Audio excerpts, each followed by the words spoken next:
আসসালামু আলাইকুম। বাংলা সংবাদে সবাইকে স্বাগত জানাচ্ছি। আমি চিন্তিয়া হক। শুরুতেই সংবাদ শিরোনাম।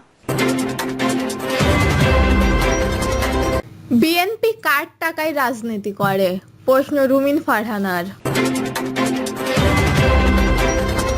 এদিকে একটা পদ নিয়েই তারা যা করলো, নির্বাচনে কি করবে তা বোঝাই যাচ্ছে, বলছে ইশরাক। জানাবো, এখনো গণতন্ত্র পূর্ণ প্রতিষ্ঠিত হয়নি, বলছেন নজরুল ইসলাম খান। মানুষের মৌলিক স্বাধীনতা ঝুঁকিতে ফেলছে অন্তর্বর্তী সরকার। এবং সর্বশেষ জানাবো, এনসিপির করা মামলা প্রত্যাহারে 48 ঘন্টার আলটিমেটাম দিয়ে থানা ঘেরাও বিএনপির। শুনছিলেন সংবাদ শিরোনাম, এবারে বিস্তারিত। বিএনপি কার টাকায় রাজনীতি করে, প্রশ্ন রুমিন ফারহানার। আওয়ামী লীগের টাকায় বিএনপির রাজনীতি চলে, জাতীয় নাগরিক পার্টির নেতা হাসনাত আব্দুল্লাহ এমন মন্তব্যকে ঘিরে সম্প্রতি উত্তেজনা সৃষ্টি হয়েছে। বিষয়টি নিয়ে এক টেলিভিশন টক শোতে সরাসরি প্রতিক্রিয়া দিয়েছেন বিএনপির সহ আন্তর্জাতিক বিষয়ক সম্পাদক ব্যারিস্টার রুমিন ফারহানা।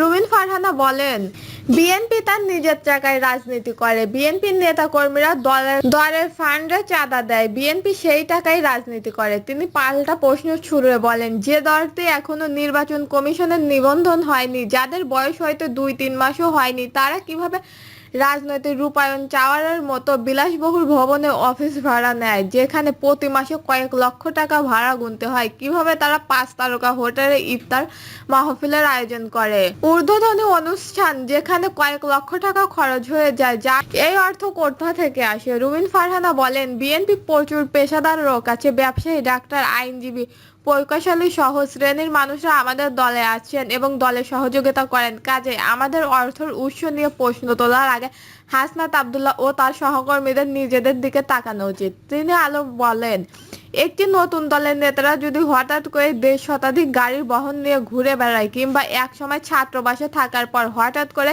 মাসে লক্ষাধিক টাকা ব্যয়ে জীবনযাপন শুরু করে, তাহলে প্রশ্ন ওঠে, এই অর্থ কোথা থেকে আসে? কে দেয় এই ডোনেশন? কারা আছে তাদের পিছনে? একটা পদ নিয়েই তারা যা করলো, নির্বাচনে কি করবে তা বোঝাই যাচ্ছে, বলছে ইশরাক। মেয়র হওয়া মূল লক্ষ্য নয়, পদ পেতে এ আন্দোলন নয়, এ মন্তব্য করেছেন বিএনপি চেয়ারপারসনের পররাষ্ট্র বিষয়ক উপদেষ্টা কমিটির বিশেষ সহকারী ইশরাক হোসেন। অন্তর্বর্তী সরকারের সমালোচনা করে তিনি বলেন, একটা পদ নিয়েই তারা যা করলো, নির্বাচনে তারা কি করবে তা বোঝাই যাচ্ছে। অন্তর্বর্তী সরকারকে ডিসেম্বরের মধ্যে নির্বাচন সম্পন্নের আহ্বান জানায় বিএনপির এই তরুণ নেতা। ইশরাক বলেন, নতুন একটি দল নিয়ে আশাবাদী ছিলাম, কিন্তু সরকারের 2 জন উপদেষ্টা মত দিচ্ছেন যে বিএনপি নির্বাচনে আসতে না পারে, নির্বাচন করতে না পারে। এ অবস্থায় আসিফ মাহমুদকেও অবলম্বে পদত্যাগ করতে হবে, আর এক উপদেষ্টাকেও পদত্যাগ করতে হবে। এই উপদেষ্টাদের পদত্যাগ করে রাজনৈতিক কর্মকাণ্ড পরিচালনার আহ্বান জানিয়ে তিনি বলেন, তারা পদত্যাগ করে তাদের রাজনৈতিক কর্মকাণ্ড পরিচালনা করুক, এই সরকারের মধ্যে কোনো হস্তক্ষেপ করা যাবে না। তিনি বলেন, কোনোদিনও শপথ নেওয়ার উদ্দেশ্য আমার ছিল না, আমার প্রতি বৈষম্য করা হয়েছে, রায় পেয়েও আমি বসতে পারিনি, তাই এটা কোনো একজনের পদের আন্দোলন নয়, জাতীয় নির্বাচন দাবির আন্দোলন। তিনি বলেন, আমরা নির্বাচনের রোডম্যাপ চাই, দাবি না মানা পর্যন্ত আন্দোলন ছেড়ে যাব না। নির্বাচন কমিশনকে জিম্মি করা হচ্ছে উল্লেখ করে ইশরাক বলেন, নির্বাচন কমিশন একটি স্বাধীন প্রতিষ্ঠান, এটা রায় মেনে নিতে হবে। ইশরাকের মতে, নির্বাচন কমিশনকে জিম্মি করার চেষ্টা করা হচ্ছে। তিনি বলেন, তাহলে জাতীয় নির্বাচন কি এই ইসি নিরপেক্ষতা রাখতে পারবে? আমাদের আর একটা স্বৈরাচারের জন্ম এই বাংলার মাটিতে হতে দেব না। হুঁশিয়ারি দিয়ে তিনি বলেন, যদি হয় তবে যে কোনো সময় শেখ হাসিনার পরিণতির মতো উচিত জবাব দেওয়ার জন্য প্রস্তুত আছি। এখনো গণতন্ত্রের পূর্ণ প্রতিষ্ঠিত হয়নি, বলছেন নজরুল ইসলাম খান। বিএনপি স্থায়ী কমিটির সদস্য নজরুল ইসলাম খান বলেছেন, এদেশের মানুষ বহু বছর ধরে লড়াই করে এক দফা দাবিতে জোট সংস্কার অপসারণ ও নির্দলীয় নিরপেক্ষ সরকারের অধীনে জাতীয় সংসদ নির্বাচনের মাধ্যমে গণতন্ত্র পূর্ণ প্রতিষ্ঠিত করা।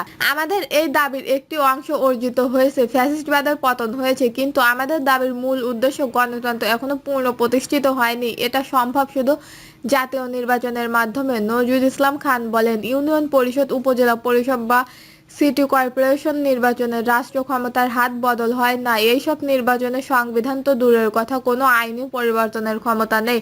তাই সেই প্রতিষ্ঠানগুলো গণতন্ত্র পূর্ণ প্রতিষ্ঠার মাধ্যমে হতে পারে না। মাধ্যম হলো জাতীয় সংসদ নির্বাচন।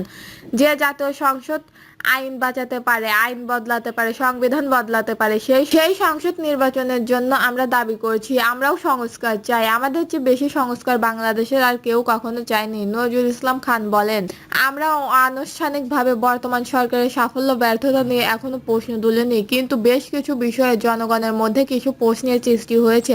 সরকার থেকে বিশেষ কোনো রাজনৈতিক দলের পক্ষে কাজ করায় আমাদের ভালো লাগে না, কারণ আমরা সরকারকে পছন্দ করি। মানুষের মৌলিক স্বাধীনতা ঝুঁকিতে ফেলছে অন্তর্বর্তী সরকার। বাংলাদেশে অন্তর্বর্তীকালীন সরকারের প্রণীত সাম্প্রতিক আইন মানুষের মৌলিক স্বাধীনতাকে ক্ষুণ্ণ করার ঝুঁকিতে ফেলছেন বলে মন্তব্য করেছেন হিউম্যান রাইটস ওয়াচ। গতকাল বুধবার এক প্রতিবেদনে এ তথ্য জানিয়েছে তারা। প্রতিবেদনে বলা হয়েছে, গত 12ই মে সন্ত্রাস বিরোধী আইনের একটি কঠোর সংশোধন আয়তায় নতুন প্রণীত ক্ষমতার ব্যবহার করে আওয়ামী লীগের ওপর অস্থায়ী নিষেধাজ্ঞা জারি করা হয়েছে। এই নিষেধাজ্ঞার মধ্যে রয়েছে সভা, প্রশাসন ও অনলাইনের দলটি সমর্থনদের কথা বলা। এর সঙ্গে গুম মোকাবেলা এবং খসড়া আইন আন্তর্জাতিক মানদণ্ড পূরণ করা না, এর আগে ঘটে যাওয়া অপরাধের জবাবদিহিতা নিশ্চিত যথেষ্ট নয়। এতে আরো বলা হয়েছে, শেখ হাসিনা সরকার রাজনৈতিক বিরুদ্ধে দমন করলে আইনি ক্ষমতা অপব্যবহার করেছে, কিন্তু তার দল আওয়ামী লীগের সমর্থকদের বিরুদ্ধে একই পদ্ধতি ব্যবহার করা সেই একই মৌলিক স্বাধীনতা লঙ্ঘন করবে। হিউম্যান রাইটস ওয়াচের ডেপুটি এশিয়ার ডিরেক্টর মীনাক্ষী গাঙ্গুলি বলেন, গুম, সন্ত্রাস, খসড়া আইন, হাসিনা শাসনামলে রাষ্ট্র কর্তৃক গুম হওয়া শত শত ভুক্তভোগী এবং তাদের পরিবারের জন্য ন্যায় বিচার নিশ্চিতে খুব কমই কাজ করে। অন্তর্বর্তীকালীন সরকারের সম্প্রতি পদক্ষেপে হতাশাজনক উল্লেখ করে এইচআরডব্লিউ বলেন, গত 15 বছর শাসন আমলে আওয়ামী লীগের নেতাদের বিচার হওয়ার আগ পর্যন্ত দলটির ওপর নিষেধাজ্ঞা থাকবে। বিচারের প্রক্রিয়া বছরের পর বছর স্থায়ী থাকতে পারে। এর মাধ্যমে কার্যত দলটির নিষেধাজ্ঞা করে দেওয়া হলো।